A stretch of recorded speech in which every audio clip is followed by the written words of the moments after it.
Il étudie comment ces impacts ont évolué au fil du temps. Il commence par dire que la nature et l'environnement ont beaucoup influencé le développement des sociétés humaines.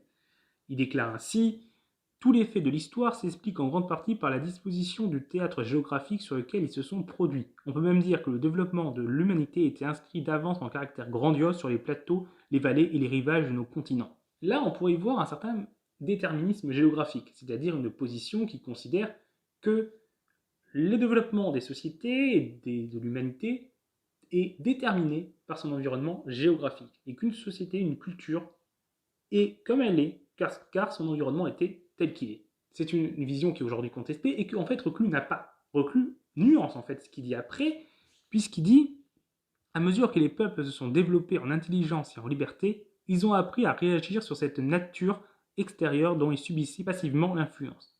Donc, on voit que, oui, à l'origine, l'homme était beaucoup déterminé par son environnement, mais qu'il a appris à agir dessus, et à tirer parti de l'environnement pour en faire des choses différentes en fonction de sa volonté. Et donc là, on peut se rapprocher de la théorie possibiliste qui était portée par Vidal de Lablache, qui a été théorisée après. Donc c'est pas un possibilisme en tant que tel, puisque ça n'existait pas, mais on retrouve une sorte de proto-possibilisme, mais en tout cas des points communs avec cette théorie-là.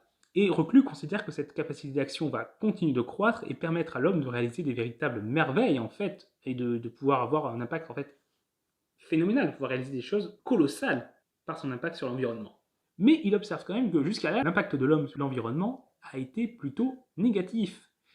Et ça, on le remarque encore aujourd'hui. Donc là, il cite plusieurs dégradations, par exemple la disparition d'espèces. Il liste ainsi des espèces qui ont disparu, donc du mammouth au dodo, et d'autres qui sont menacées et dont il craint la disparition future. L'éléphant, le lion, le rhinocéros, qui existent encore aujourd'hui, mais qui sont en effet menacés, et dont la disparition n'est pas impossible, malheureusement.